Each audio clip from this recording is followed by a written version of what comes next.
Don't let your kid have consequences. Okay, posted by Senior Motor 2647.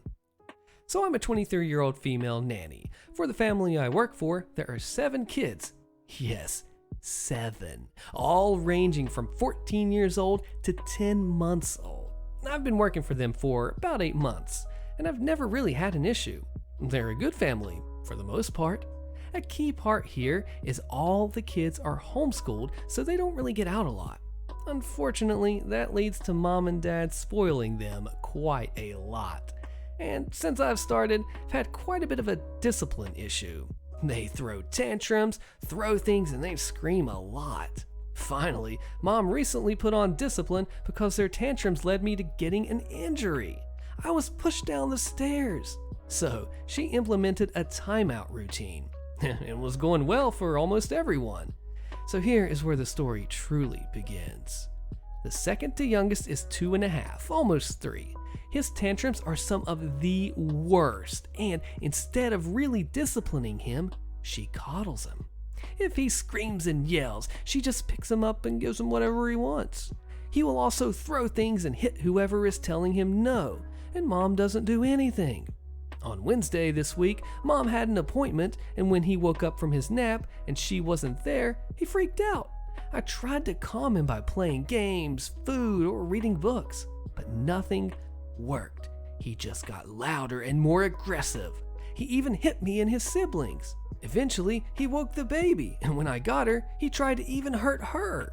So, with no other real options working to calm him down, I pick him up, sit him on his bed, and said, "Time out. You do not behave this way. When you calm down, you can come out." He finally is calming down after several minutes, and mom comes home. Oh, she was quite upset that he got a timeout because she says that he's too young and he doesn't know any better. Now, I understand that he is young, but I've been a nanny for a while and I've learned that 2 or 3 is a normal age for discipline, so they learn to know better. I only do a minute per year age, and it only goes longer if they can't calm down, though I check in every minute. She was also upset that I used his room as a timeout. Now that part I can get, and hey, I can understand that at this age, associating timeout with where he sleeps, I can agree that we don't do that. But I had to ask, when he's acting like this, what do you want me to do? She said, let me handle it. If I'm not there, give him what he wants, it's not worth the fight. Okay, but what if it's something I can't give? She replied, if you can't just let him go through it, he'll calm down quickly. I looked at her like, are you serious? You do realize how he can be, right? But okay. Cue malicious compliance. The next day, mom had another appointment and she was gone when he woke up. And of course, he wanted her and only her. I said, sorry, she's not here. Why don't we play a game? He screams, no. I ask, you want a snack? He screams and starts slapping at my hands. I ask to go read a book or go to his sibling's room for playtime. He screams again and he hits me in the face. I told him, please don't hit me. So he screams in my face and goes off throwing things at me and everyone around and just goes off. I tell everyone to go to their rooms. I tried everything to calm him down and it didn't work. So I did exactly what she told me. Absolutely nothing. He continues his tirade, throwing things, pulling things off shelves, and screaming. I obviously kept him from things that would hurt him, like glass and ceramics, and when he got on a table to push something, I picked him up and put him down, though he did bite me really hard when I did that. Not enough to bleed, but enough to leave a good mark. I let this go for about 15-ish minutes until mom came home, and when she did, he was still freaking out. She just goes, what's going on? And I explained the situation and told her that, hey, I'm just doing what she said and letting him cry it out till he calms down. She said, that's not what I meant. And I asked, what do you want? She didn't really have an answer, so I told her I couldn't use discipline and I couldn't calm him, so you said just to let him go, he'd calm down, and he hasn't yet. I made sure that anything dangerous was taken away, but I didn't know what else I could do. Now, respectively, I could have picked up what he threw around, but I wanted her to see what he was capable of, and I wasn't going to risk getting hurt again from taking his things away. She looked upset, but didn't say anything and just looked at him still throwing his tantrum. The baby wakes up and she goes to get her. When she comes back to try and calm him, he screams to pick him up and he hits her and keeps going till she puts the crying baby on the ground and picks him up. I was kind of shocked that she fed into it. I told her that he's old enough to know what he's doing. He knows that he'll get what he wants when he does these things, and it's only going to get worse. And if it's going to continue, I'm going to continue to do nothing because I won't risk getting hurt or the other kids in the process. I showed her my bite mark, and she went pale a bit and said, he did that? And I said, yes, he did. She took a breath and said, why don't you go home for the day and I'll talk to Dad about this. When I came to work this morning, there was a timeout chair for him, and I'm allowed to use it at my discretion. Now, so I will say that because I told in the comments I only get paid $22 an hour and it is low, I am quitting this job soon. Or rather, I already did. My last week is in May. I promised I'd stay till then, and then I have a much better paying job backed up. And yes, I did get extra pay for the stairs incident. Not the bite, but yes, for the stairs. Oh, woohoo. See, here's the thing. I'm a dad. I get this. Like, I know how toddlers are. I know how they can be. And discipline and all that. This is just insane. Like, you are very right to talk to the mother, OP, and let them know, hey, I do not feel safe around this kid. Your other kids aren't safe. He is not safe. The baby's not safe. This is definitely something that they need to address 3 days ago, weeks ago. And like I'm saying, as a dad, as a parent, this, if you let them go, they will go. Absolutely. And they will learn from what you do, whether you see them, say it, whatever it is, they'll pick up on it even if you don't mean for them to. So you got to nip this spoiling in the bud, as they say, before it just gets out of control like this. OP, way to stand up for yourself and way to tell a good story like this. Confirm work or I don't get to do it? Cool, then I don't get to do it. Posted by Adserim. My fiance, 27 male, and I work for the same company, and this actually happened to him a few days ago, but thought someone might get a kick out of it. We work for a trucking company that has dedicated contracted work. I found the job posting, showed it to him, and we both decided to apply for it. The job posting was listed as home daily. When we did the joke of a phone interview, we were told home daily. When we finished our initial training and spoke to the account manager, we were told home daily. That was all nearly 4 years ago. Flash forward 3 years, which is roughly a year ago, and things start falling apart. The company we work for is rather large, and the account manager has very little sway over the contracts that the company negotiates with the client. It's done by a regional manager. So, during the yearly contract update in 2022, the client makes more demands and offers less pay. The district manager just wants to keep the client as a customer and agrees blindly without thorough consideration. The biggest change that matters for the story is there were new stores added to the contract to be covered by the account, and 2 out of 4 of the new stores are not home daily. There were many other changes that happened. That's just the one that most directly affects the next series of events. Due to some other changes that drastically messed up the life of the office workers for the account manager, who had been working for the company for 10 plus years, quits without warning. We get a new account manager, Sarah. A few months later, one of the 2 supervisors, who had also been with the company 10 plus years, quits without warning. We get a new supervisor. More on him in a tick. 2 months after that, the second supervisor, also with the company 10 plus years, quits without warning. You see a pattern here?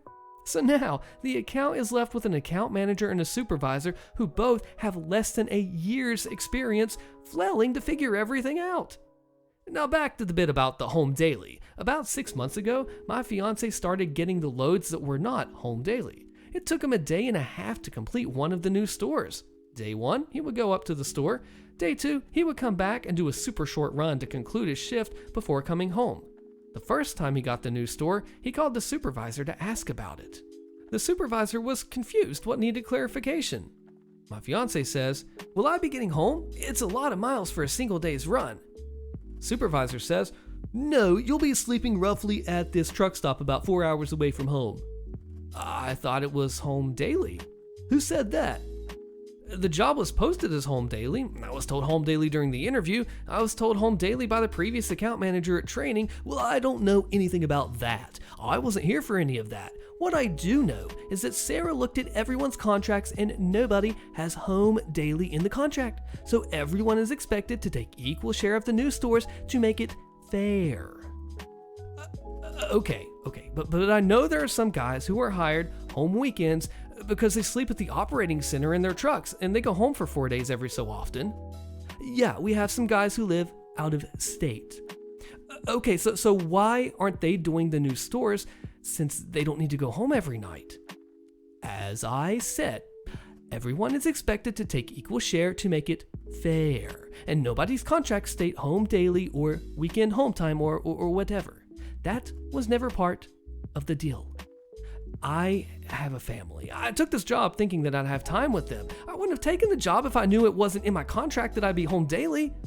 Well, you are free to get another job if you like, but without 10-day notice, you'll be blacklisted and ineligible for rehire.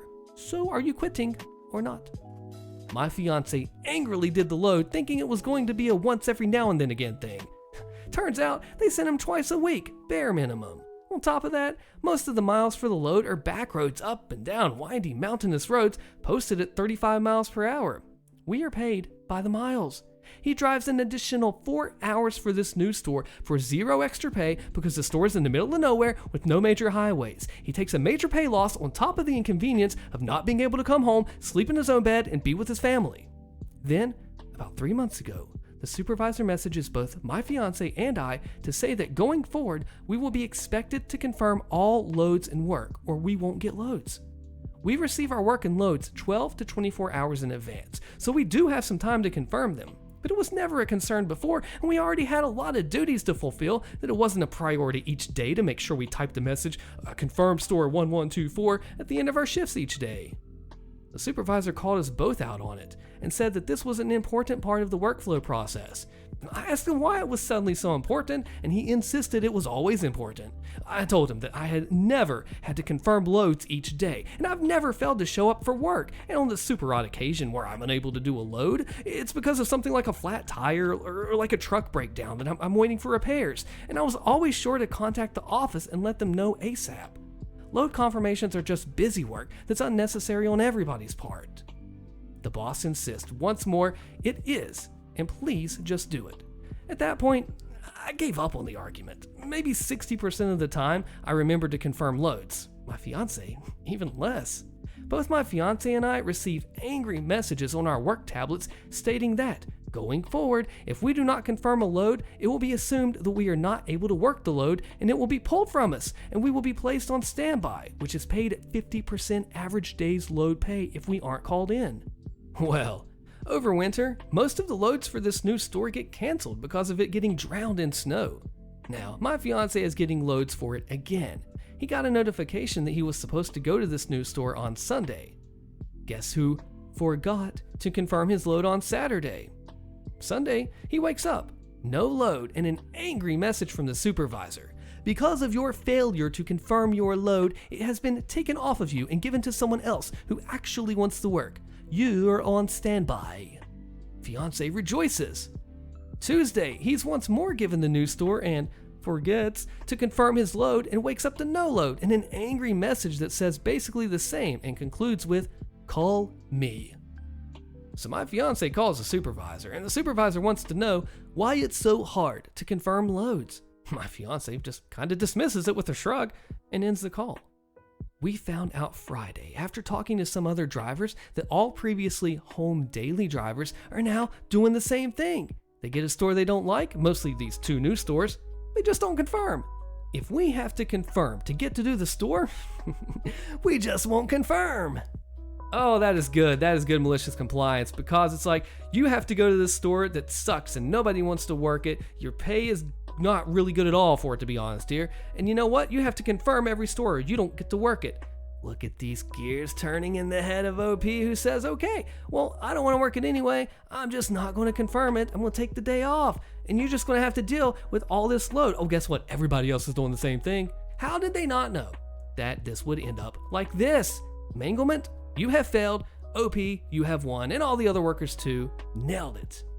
Fired for being hospitalized? Okay then, click the video on your screen so you don't miss this insane story, and I'll see you there.